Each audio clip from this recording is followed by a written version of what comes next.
friends of Biblia Libre. How are you? I'm Edgar Escobar. Welcome to this special edition of Sin Pelos en la Lengua from Biblia Libre. Something improvised without a script or anything, because I honestly feel literally offended. I just watched a video by a Colombian journalist whose name is Ricardo González Duque, a renowned political scientist, sociologist, and journalist. It also seems like he knows about soccer and religion. The man knows everything, making statements that I find unfair, dangerous, rude, grotesque, completely out of line. Spot on. And furthermore, what they promote is discrimination against those of us who have a different faith or who simply believe in the Lord Jesus Christ. I'm talking about how this man stated in his video that the ones to blame, listen to me carefully because this even sounds funny. It's actually ridiculous. The ones to blame for the elimination of Brazil and Colombia from this 2026 World Cup are us, the Evangelical. Just like that, as absurd as it sounds. Let's listen to what this man says. Let's watch it. Mabisar Yikul.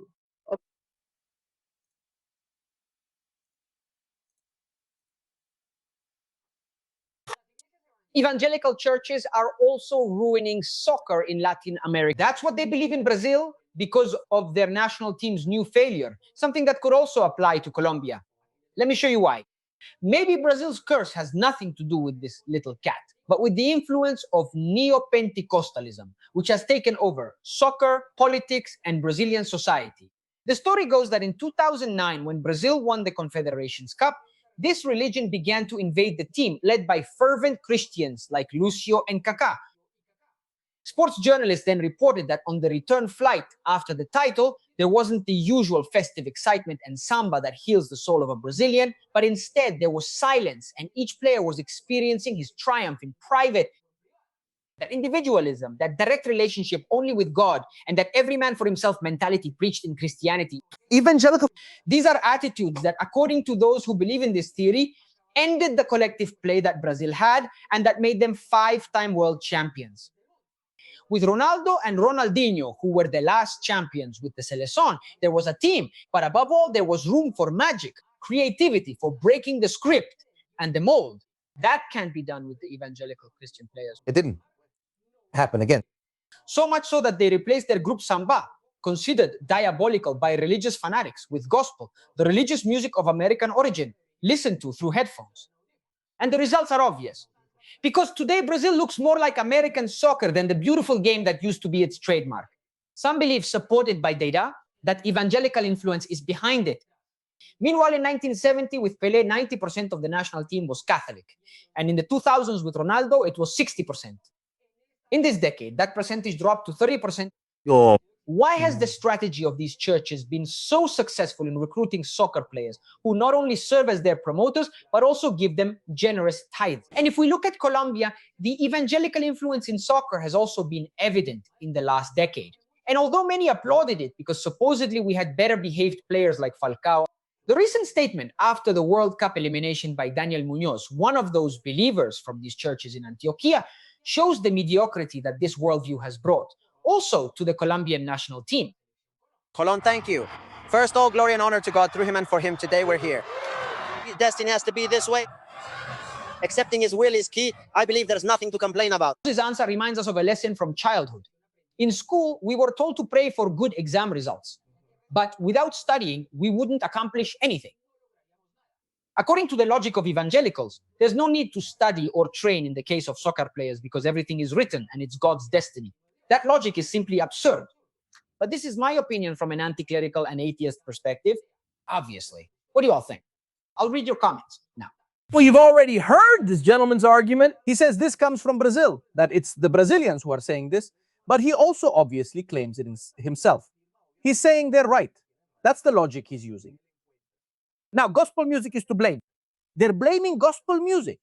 They're blaming going to church. Why do they go to church?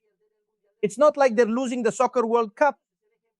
Look at the Brazilians. They're the example, the clearest example. They played better when they danced samba and got drunk. Back then, they actually won World Cups. Now that they don't play or don't get drunk or don't dance samba, now they don't win World Cups.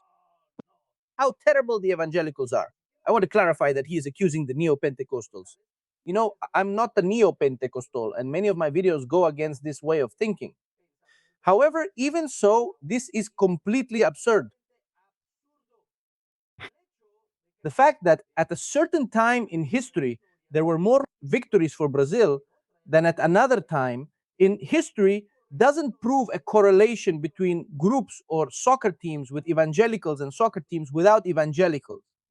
What about the Maracanazo? How many evangelicals were there during the Maracanazo? How many evangelicals were there when Brazil lost the World Cup? None. In Spain. In Spain, in 82, Spain had a great team. In Spain, Brazil had a great team. Why did they lose? It's the evangelicals' fault. But there were none. Evangelicals were present. Sorry. The correlation you're making here isn't logical. And it's simply a way to make excuses for an entire system that doesn't work. The soccer business changed. Soccer players are now more developed in Europe than in Brazil. They leave at a very young age to play in Europe. That's not happening anymore. They're no longer the soccer players from the neighborhood or the beach playing barefoot. Now they all come from academies. But that doesn't matter reason. It's gospel's fault. It's the evangelicals' fault. These fanatics who, instead of dancing on the plane, but since they don't dance on the plane anymore, that's why they lose World Cups. Didn't Brazil lose many World Cups with teams absolutely full of Catholics? That has nothing to do with it. How many evangelicals were there? Anyway, how many evangelicals were there in Germany when they won their 4 cups? Basically, they were all Protestants. Or how much samba did Italy dance, which has 4 World Cups, of course? No, they were very Catholic. And so it's that we evangelicals are bitter. We're bitter. Falcao is bitter, right? And all evangelicals are bitter. They play boring soccer and play badly because they're bitter and don't dance or show joy on the plane. That's why they lose. Don't make excuses for the people in charge. Don't make excuses for the bad ways of managing soccer, both in Brazil and in Colombia. There are many other things involved. The media pressure, the marketing, the pressure from the clubs, the fact that they get it into their heads that they're going to be sold here or there, the management of local soccer. Falcao's analysis of soccer's problems is much more balanced, and he doesn't blame the Roman Catholics or the Catholics. It has nothing to do with it. How are we going to blame the Catholics? No, let's blame them since drinking isn't a sin for them. Many players are drunks, so we lose. No, that's absurd. That's not what this is about. It's a completely far-fetched logic. Now, this man is accusing Daniel Muñoz of being a Christian. And because in his statements he said that, well, fate had wanted it that way. And he makes a caricature of what we evangelicals really believe. I mean the journalist, not Daniel Muñoz. Now, Daniel Muñoz uses language incorrectly. Evangelicals do not believe in destiny. We believe in the sovereignty of God. But the fact that we believe in the sovereignty of God does not rule out the fact that we also believe in human responsibility. Mr. Journalist, first find out what evangelicals believe, even the neo-Pentecostals, because any neo-Pentecostal you ask will admit that they believe in human responsibility. They believe more in human responsibility than most historic Protestants. They leave most to human responsibility, some to sovereignty, and the rest to human responsibility. If you ask Daniel Muñoz if he thinks that failure was simply God's will without human intervention, he will tell you no. If you ask him if he feels responsible, he and his teammates will tell you. Of course, the fact that Christians accept what happens and what God allows to happen in our lives doesn't mean that we fail to acknowledge our mistakes and our errors. Don't come and tell me that's a mediocre way of thinking. And don't try to paint Daniel Muñoz as someone with a mediocre mindset. And I'm not saying this to defend Muñoz, but he's a guy with many titles who has won many awards. And he's done it by working hard, by fighting for it. He arrived at Crystal Palace, a team that didn't have a single title. And how many titles have they won since Daniel Muñoz has been there? 3. Previously, there was no title. It's not just his responsibility, it's the whole team's. But why does someone have a poor mentality? Mentalidad pobre no habría logrado eso. He's a man who trains. He's a man who puts in effort. He's a man who has fought to get ahead. But taking his statement out of context without understanding the logic of what Christians really think about divine decree and human responsibility is irresponsible on this man's part. Irresponsible. The Colombian national team didn't get eliminated from the World Cup because there were evangelicals. Excuse me. Because most were Catholics. We were also eliminated from the United States 94. We still remember that. And we left even more humiliated then. Because most of us were Catholics. We were eliminated from France 98 and didn't make it past the first round. At least here, we didn't lose any matches. But they do remind us of that, right? That doesn't come to their minds. Because what this man says is really what he's doing with this video and using this logic about Brazilians, according to him, is discriminating based on faith. Because of our faith, because of our belief. What if I told you that it's precisely because there are atheists that World Cups are lost? Because they don't trust in God and they don't have the Protestant Christian work ethic. Because I suppose this gentleman has read The Protestant Ethic and the Spirit of Capitalism by Max Weber, where he investigates why Protestant countries have more resources than Catholic ones, together with his students. And he comes to the conclusion about the work ethic.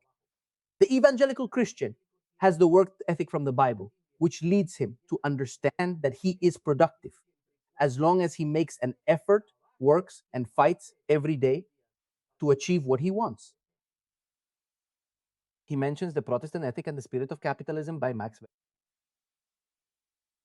So don't come to me with this cheap story, with this caricature of sociological analysis, with this caricature of soccer analysis, and with this caricature of analysis about who we are and what we evangelicals think. Now, the last World Cup that Brazil won, they won it with 6 evangelicals. That is, in the last World Cup that Brazil won, there were more evangelicals than in this team. And Neymar is not exactly the example of an evangelical. Now, to say that they've lost their improvisational flair, that they lost spontaneity because they are evangelicals. Man, Neymar has shown that throughout his entire career. Talent, spontaneity, inventiveness, creativity. It seems like this man hasn't watched football. He showed that throughout his whole career. So what do we say to people like Tafarel, Jorginho, Kaká, Müller, Edmilson, Lucio, among others, who have won the World Cup as key players for their national teams? Because this gentleman forgets that in the last World Cup Brazil won, the one who was there alongside Ronaldo and Ronaldinho was Kaká. A Christian to this day with strong convictions. But of course, that doesn't count, does it? They don't consider that. Look, Proverbs 21-31 says, "The horse is prepared for the day of battle, but the Lord is the one who gives the victory." This proverb shows us the true logic of the evangelical Christian. I get ready, I prepare myself, I train and give my best. And what is beyond my control depends on the Lord. In fact, in the interview they do with Nestor Lorenzo afterwards, he answers in a very similar way to Daniel Muñoz, even though he is not evangelical. He said in the interview, sometimes the balls go in and other times they just don't. In a way, he's leaving it, not in God's hands. Obviously, he surely has his own beliefs, but in the hands of fate. He's not evangelical. So don't come to me with the story that it's the evangelicals' fault. Don't come to me with that story, because it's just a way to excuse the leaders, the management, the bad processes, not having these kids training and working hard from a young age. And finally, I'll finish with this idea. What this gentleman is really causing with all of this, and I almost forgot, I'm doing this off the cuff. What he's doing with all of this is nothing more than generating hate. These words, especially in a country like Colombia, which is conflicted and extremist, where people go from one extreme to another, This man brings out his atheism to spread hate with elegant words. No, sir, the responsibility for Colombia's disaster belongs to everyone. It wasn't a disaster. Think about it. It's Colombia. Why do we think we're going to be world champions? They did the best they could. And that doesn't mean we can't be better. We can be better, work harder. Of course, it will probably happen if there's good leadership. If children are taught from a young age, if they're trained, if there are youth divisions, if there are opportunities for the younger ones, we'll surely achieve better results. But blame the evangelicals. It's making excuses. It's creating a smokescreen for the real root problem and the cancer of football, not only in Brazil, but also in Colombia. Their poor management decisions. And I'm not going to talk about football right now because that's not my topic. But I do think that blaming Christians is a complete mistake. But what do you think? What's your point of view? Comment here in the comment section. Share this video across all your social media. And thank you for being with us here on Sin Pelos en la Lengua from Biblia Libre.